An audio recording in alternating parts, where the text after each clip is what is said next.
Hablaremos ahora de Ian Stevenson, el hombre que motivó el interés de Carl Sagan sobre el tema de la reencarnación. Bioquímico y profesor de psiquiatría canadiense. Ian Stevenson dedicó gran parte de su vida al estudio científico de la reencarnación. Durante más de 40 años Stevenson estudió más de 3.000 casos de niños que parecían recordar experiencias de otras vidas, documentando lo que decían y cotejando datos con las vidas de las personas que decían haber sido. Stevenson, amigo del escritor inglés Aldous Huxley, fue uno de los primeros científicos en experimentar en los años 50 con LSD, una experiencia que transformó su vida. En 1957 fue nombrado director de la Facultad de Psiquiatría de la Universidad de Virginia, una de las pocas universidades que realizan estudios paranormales. En 1967, el inventor Chester Carlson donó $1 millón a la Universidad de Virginia, y otro más a Stevenson para patrocinar su investigación. Chester Floyd Carlson fue el inventor de la electrofotografía, la cual más tarde recibiría el nombre comercial de serografía, creando tiempo después la empresa Xerox. A diferencia de aquellos que usan la hipnosis como método para obtener información sobre supuestas vidas pasadas, Stevenson basó sus estudios en niños de 2 a 4 años, que al parecer pueden recordar episodios de sus vidas anteriores, proveyendo datos que pueden ser comprobados. Muchos de los casos de Stevenson parecen ser detonados por una muerte violenta. En varios casos recopiló testimonios junto con registros médicos relacionados a marcas de nacimiento, así como deformaciones congénitas, que parecían corresponder al tipo de muerte descrito por los niños, registradas en las autopsias de las personas que decían haber sido. Según Stevenson, entre los 5 y 7 años los niños empiezan a perder la memoria de sus vidas pasadas. 20 casos que hacen pensar en la reencarnación.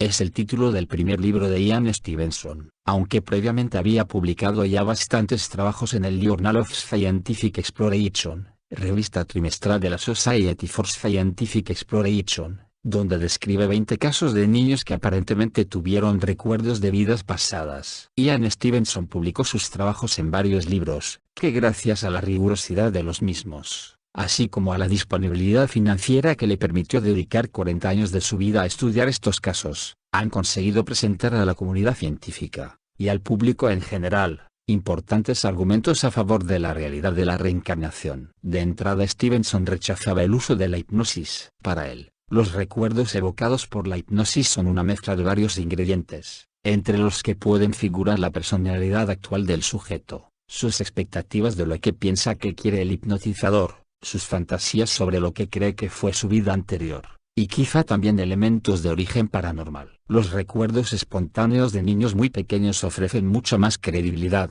ya que es más fácil desechar fuentes alternativas de información sobre su presunta vida anterior. Reconocía que, tanto con hipnosis, como con recuerdos espontáneos, fenómenos como la xenoglosia, personas que hablan idiomas extranjeros de forma repentina, no se podía encontrar otra explicación que no sea paranormal. Él mismo ha escrito sobre este tema, xenoglosia. A Review and Report of a Case.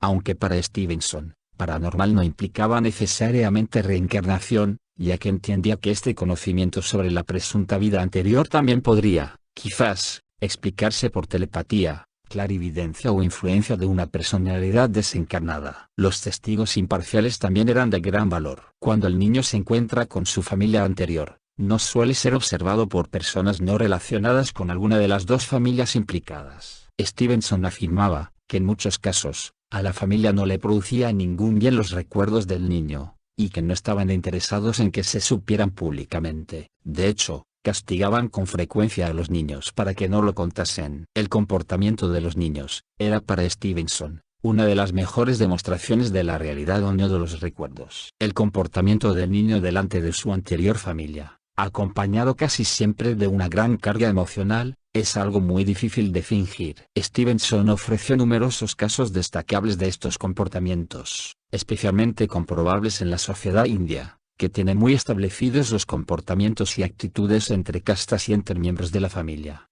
De entrada hay que explicar que los libros de Stevenson no son fáciles de leer, a pesar de la gran cantidad de interesantes casos estudiados. Esto es debido a que Stevenson escribía sus libros con un enfoque totalmente académico, hablando extensamente sobre metodología, con un árido discurso, enfocado más a otros científicos como él que al gran público. Sin embargo, Es la escrupulosidad y detalle que Stevenson utilizaba, lo que dio valor a lo que afirmaba y ha convertido sus estudios, y libros, en las principales pruebas que avalan la reencarnación. Para él lo importante no era la emotividad, contar una bonita historia o estudiar las posibilidades terapéuticas de la reencarnación. Para Stevenson lo único importante eran las pruebas que permitían probar la realidad de la reencarnación. Toda la información que recopiló la publicó sin adornos. Evitó presentar conclusiones. De hecho nunca habló de haber comprobado la reencarnación, ni la existencia del alma. Solía hablar de la personalidad que sobrevive al cuerpo. Como ejemplo de su escrupulosidad basta con recordar el título del libro, 20 casos que hacen pensar en la reencarnación. Para él un caso estaba resuelto cuando encontraba a un niño con recuerdos espontáneos y detallados de una vida pasada, y podía hallar la correspondencia entre esos recuerdos y la vida de una, y solo una, persona fallecida. Después de una rigurosa investigación, tenía que tener la certeza de que el niño no tuvo oportunidad de enterarse, por medios normales, de los aspectos de la vida de su personalidad anterior. Contemplando incluso lo improbable y absurdo, como la telepatía, o la posesión por un espíritu. Stevenson tiene más de 800 casos que cumplen esta tipología de caso resuelto. Como se dijo antes, Stevenson nunca afirmó haber probado la reencarnación. Simplemente decía estar ofreciendo pruebas de su existencia,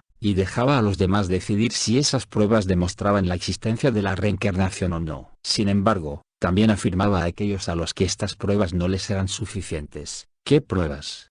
Si las tuviera, ¿lograría convencerlos de que existe la reencarnación? Hasta su jubilación en el año 2002, fue jefe de la División de Estudios de Percepción en la Universidad de Virginia, en la que se investigan fenómenos paranormales. El 8 de febrero del año 2007, Ian Stevenson fallece a los 88 años, en Charlottesville, Virginia.